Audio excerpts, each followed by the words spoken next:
gotta take a picture of this. Let's go on Twitch. Darn it, it abbreviates it here. Preppers. I have 2,222 followers now. Yay!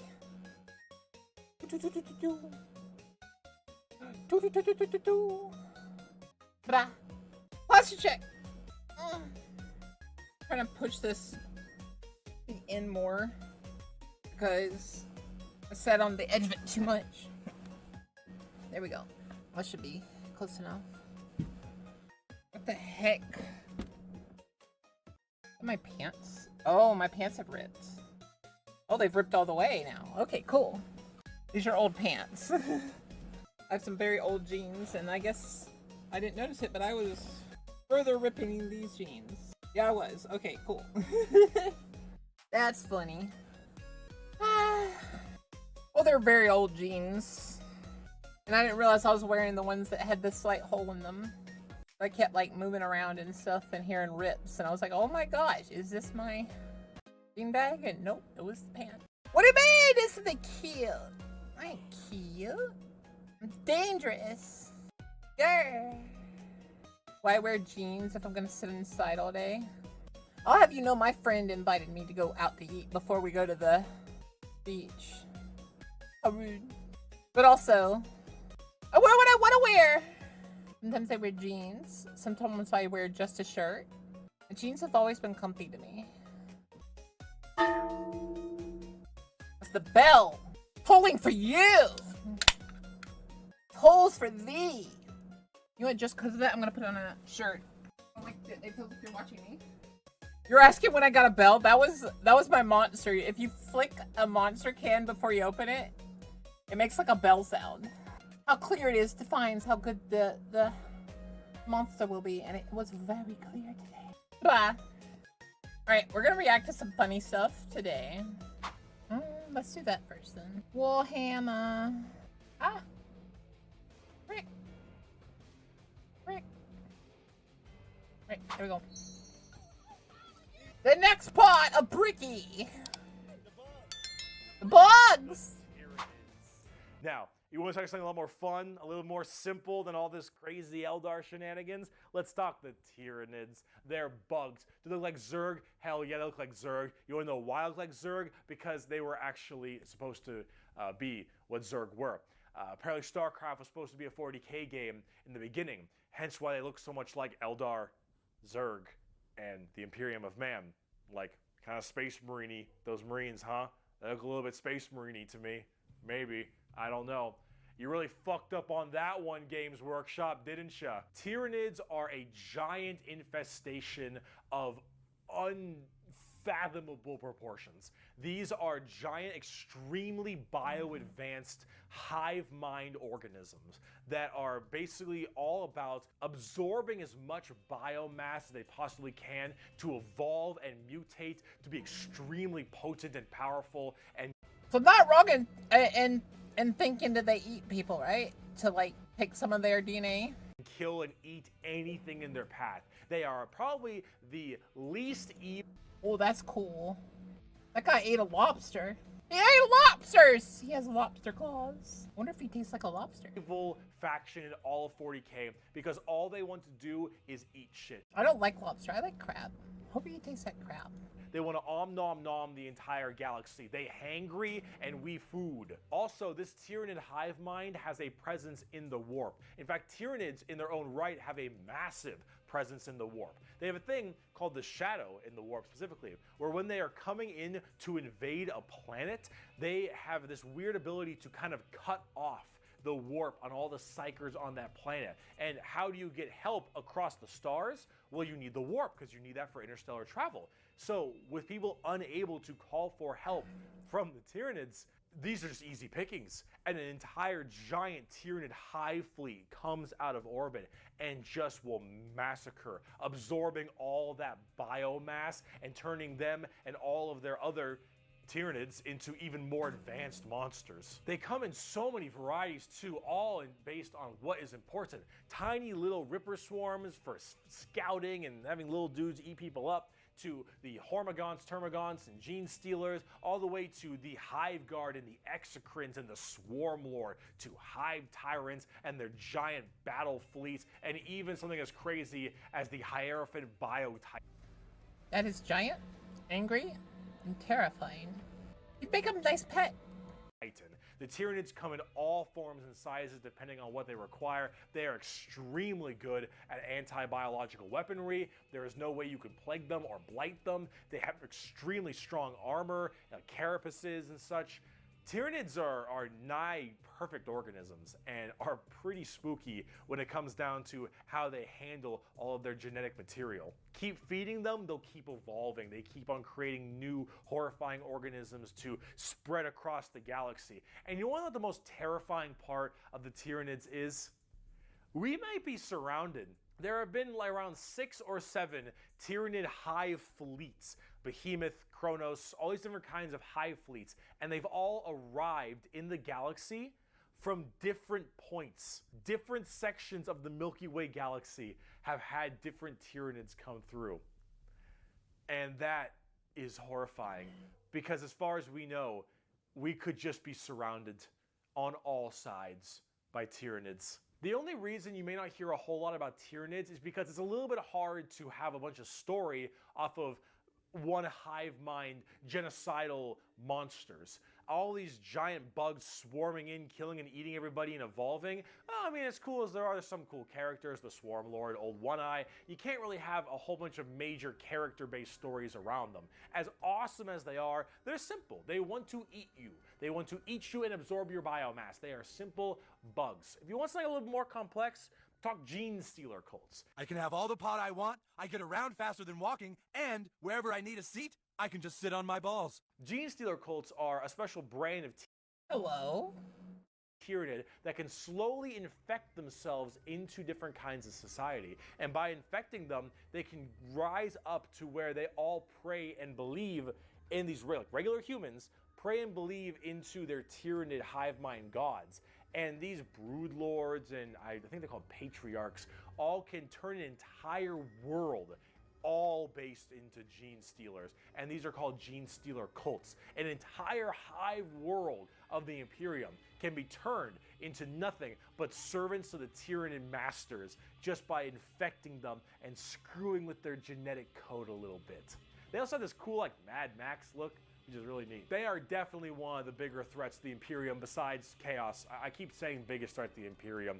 They're up there though, because you, dingus, stepped on a bug in middle school. What? Who stepped on a bug in middle school? Did you do it? You can... Asshole. There is a cancer eating at the Imperium. With each decade, it advances deeper, leaving drained, dead worlds in its wake. This horror, this abomination, has thought and purpose that functions on an unimaginable galactic scale. And all we can do is to try to stop the swarms of bioengineered monsters it unleashes upon us by instinct. We have given the horror a name to salvage our fears. We call it the Tyranid race. But if it is aware of us, it must know us as nothing but prey. Tyranids, they're cool. But are they as cool as the Orks? Every screen's gone red! That means I'm super fast! Orks, orks, orks, orks, orks, orks, orks, orks, orks, orks, orks. Orks. I fucking love orks. So, yes, the green monsters, the green tide, the green skins. These orks, they are in fact a race in 40k. The orks are as exactly what you expect them. They have archaic weapons, they're big boys, they have axes, and they have got big old teeth, and they want to kill everything, and there are so... I've noticed that a lot of them like having teeth around their head, though. So many of them. The only reason they haven't taken over the entire game... Nah, any bug I step on dies. Each other. Orks are so cool. Orks don't have philosophy. Orks don't have existential crisis. What matters is who's the biggest orc. You listen to that guy, because he the biggest orc. He big orc knows best. You win through the power of imagination. Of all the races I have battled throughout the galaxy, the orc is the hardest to comprehend. They wage war with machines that should not work, care little for strategic gains, and are just as likely to slaughter each other as the enemy. How does one battle an enemy that defies all logic? As an orc, you're enjoying life. You're enjoying the life you're given. Your whole life and job and purpose is to get up and beat each other to He has death as legs. you can. The biggest orc is the man who understands everything. He is the boss. And orcs have this really weird, like, big, dumb, stereotype British accent, which is just hilarious to me. Those are orcs. You fight. You like to fight. Your whole purpose is to fight. You wage war because you want to wage war. You got your boss over there, and you better listen to the boss, because if you don't listen to the boss will squish you and make you an example for the other orcs. And then you can't fight because orc dead. And orc dead can't fight because orc dead. Orcs, they scrap together machines out of parts that don't make any sense, and because they believe, they have the mental imagination that that machine will run, it'll run. If that machine's out of gas, you're driving that machine with your fellow orcs, and the biggest orc is behind the wheel, and you run out of gas, some orc behind you is like, oh, Zog, we're out of gas. And the big orc is like, no, we're not. I filled the fucking gas tank up earlier. And all the other orcs are like, oh yeah, you did do that. And then you turn the fucking mech back on and it works again. Does it have gas? Probably not, but it works through the power of imagination. They paint things. I'm telling you, that's gotta be like the most OP power right there. It's red because it makes them think that goes faster. They paint things purple because it's the sneakiest color. You wanna know why? You ever seen a purple orc? Didn't fucking think so. Orcs are also like ancient as hell. They're back in the Eldari time frame. But back then they were called Krorks, and they were much larger and scarier and far more intelligent. Now they're just orcs, and they're big, dumb, and they smack things. But they're pretty spooky. They're not very well armored, but they hit really hard. And it's called the Green Tide because there are so many orcs. There are about as many orcs as there are Tyranids.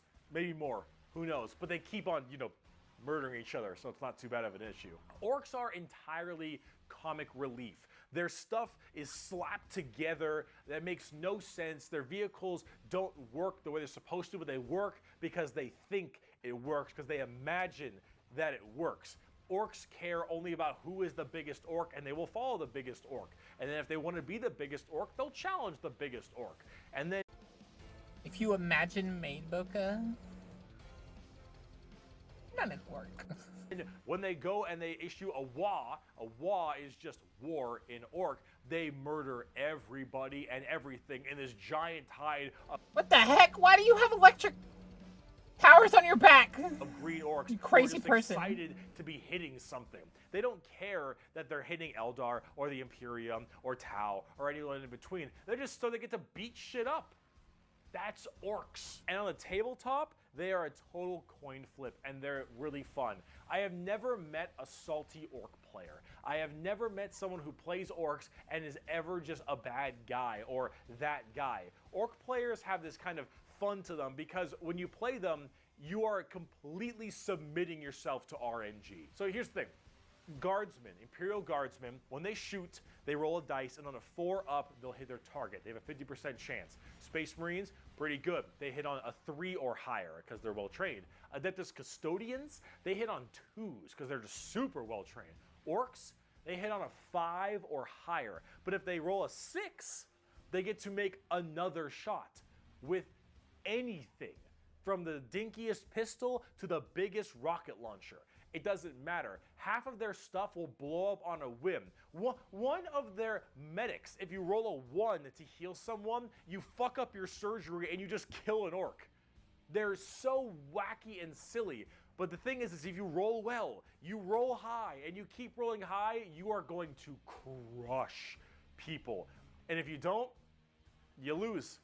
I mean, that's what you get when you play orcs. That's what happens when you play orc. It's a coin flip. Which is why you can't be a salty bitch when you play orcs, because things won't go your way. It's just the roll of the dice. You're playing a dice game. But if you're going to have fun, and you want to be stupid, and you want to be silly, you're going to play some damn orcs. But on the opposite side of the fun part of this, let's talk about the Necrons. That's Lock-on's favorite class, right? That's the Skelly Boys. Are spooky, scary skeletons and very grimdark again. They have a much more fleshed out lore than before. Back in the day, they were just undead Egyptian space terminators, and they still look that way, but now they actually have a story. So way back in the day, you had the Necron tier. Kind of see a theme here: Eldari, Eldar, Krork, Ork, Necron, Necron tier. So the Necron tier were this race of generally kind of shitty people.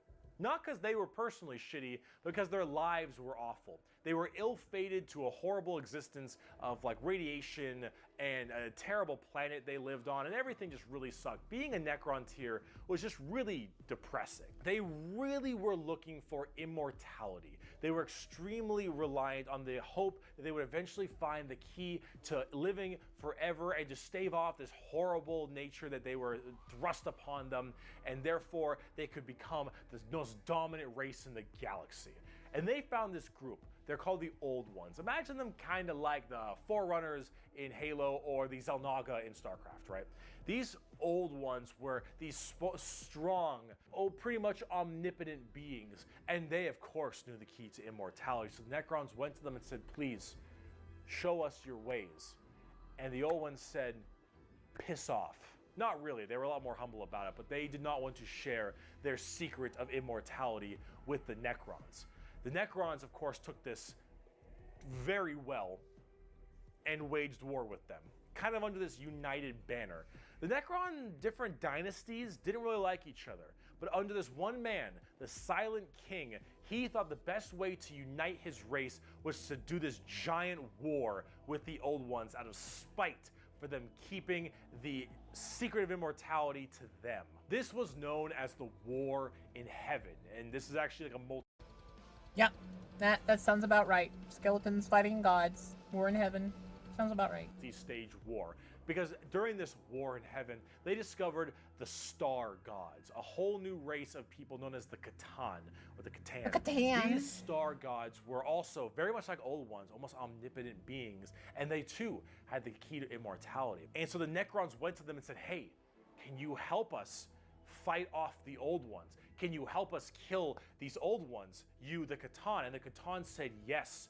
And in fact, we can help provide you with the immortality you so desperately seek. So the Silent King of the Necrons decided to make a pact with the Catan to allow them to accept this generous gift of immortality upon them.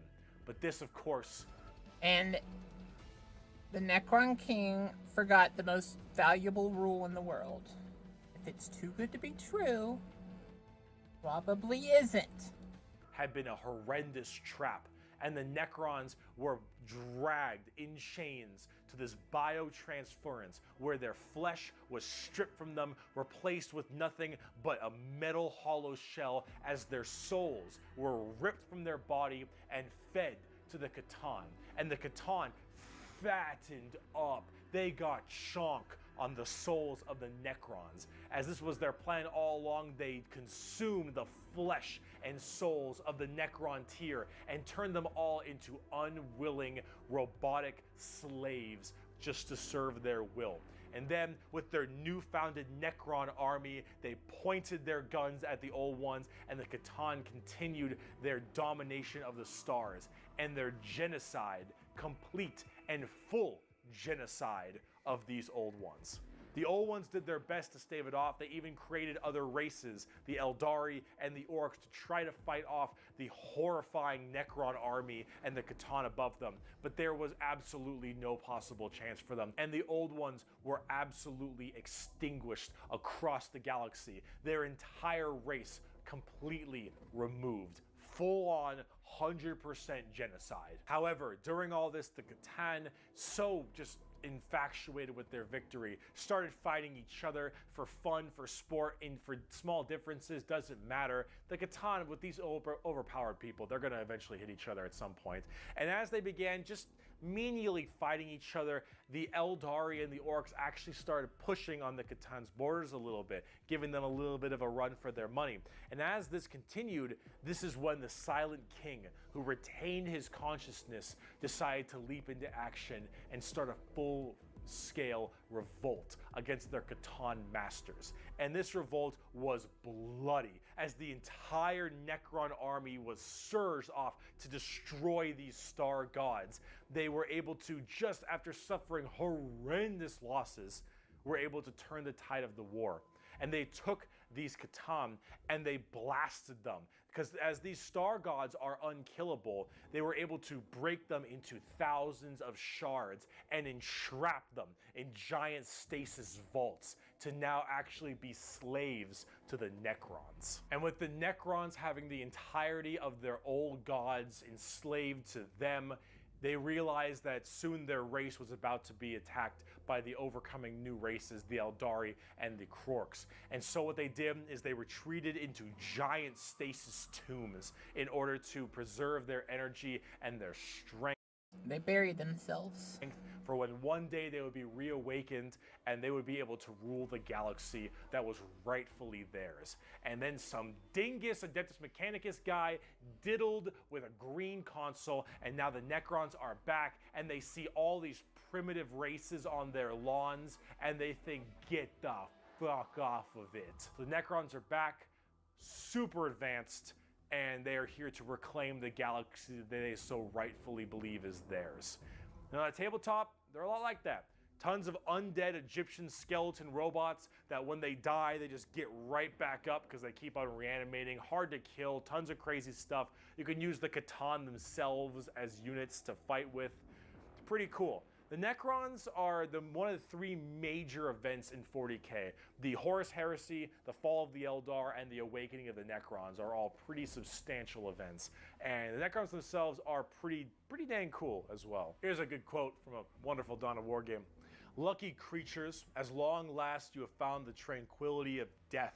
I was like you once, clinging to life and blind to the truth. When I uncovered the truth, I too shuddered and paled with fear. Deep in these catacombs I was remade. Here my brethren slumbered for eons while the living grew like weed. My Lord knew this day would come. He had plans for us all. We would purge this world once more. So come, poor victims of life. We will grant you tranquility in these crypts. Kronos will be a tomb world once more. Necrons are also pretty smug. Trazen the Infinite especially, a little dickhead. But speaking of dickheads, last race, let's talk the Tau. We made a fucking Wookiee. The exact formation of the What Tau the heck? Empire is not entirely understood. However, a long time ago, many thousands of years ago, in the 40k world that is, some Imperial navigation vessels were going around through different areas, and they saw a primitive race, blue people, smacking each other with sticks and stones. And they thought, nah, dumb Xenos race, who gives a shit, and they bailed. Then this giant warp storm occurred right in that major area, unable to be breached. Then, once that warp storm 6,000 years later subsided, hello, those little sticks. Well, they decided to actually have no war of any kind and all just unite together under one flag of the Tau Empire. And now they have gigantic starships and Gundam robots and lasers and railguns and mechs, and they are here to ruin your day for the greater good. That is generally the Tau Empire. They have this kind of feeling of this homogenous group. All species can go underneath the banner of the greater good. The greater good is their idea of the fundamental increase and help of all. In fact, they are most likely the most like the Covenant in Halo, where they have the overarching prophets, being the ethereals, who are actually kind of dicks and like to pull at strings a little bit, but then you have all these different races directly underneath. Is that a hamster back there? And they all Are those work hamsters? together in this big group as this large, foreboding race that tries to spread their weirdly pseudo-religious influence across the galaxy. The alien is not intrinsically evil. Do not hate him. Pity him, his ignorance. Seek to understand his differences and equate him with his inadequacies. Only then will he accept his place in the greater good. That is generally the Tau. And if you're kind of wondering like what their mainly big shtick is, well, they're all about big robots and mechs. They have laser rifles and rail guns. They got giant mechs with tons of missile pods and heavy rail rifles and rail guns and burst cannons and ion accelerators and void shields and all this stuff. And that is generally what the Tau's all about. But you're probably thinking, Bricky, this doesn't sound that evil. This doesn't sound very grim, dark Warhammer. And you'd be right. The Tau Empire really don't have that much of a horrifying, grimdark style like everybody else. They're much more younger, new age thing. In fact, they're probably a lot less evil and a lot even better than they are now back in the day, because they liked having like that good guy faction. But a lot of us who really like the dark, depressing style of Warhammer didn't really like it that much. So, see, the Tau get a lot of hate, and a lot of that hate isn't necessarily unjustified. It's mainly from a tabletop perspective, but as you can see from all the visuals I've shown you recently, they don't really fit in the 40k universe very well. They lack that super dark, dramatic, kind of high gothic level the Imperium has. They don't I see what you mean by like space weeboo. don't have the weird kind of like grungy stuff that Chaos or say the Orks do, and the Necrons and the Eldar have their own specific style as well. The Tau really do look like something out of Gundam, and while it isn't necessarily a bad thing, it does definitely not fit too well. There's that. There's also the tabletop problem. In tabletop, Tau are horrible at melee combat, but exceptionally good at range combat. So they blast everyone from really, really far away, and they have a million rules to make it so that it's nearly impossible for you to get into melee combat. So it basically just forces you to bottleneck the game into one specific gameplay style, which is gun to gun.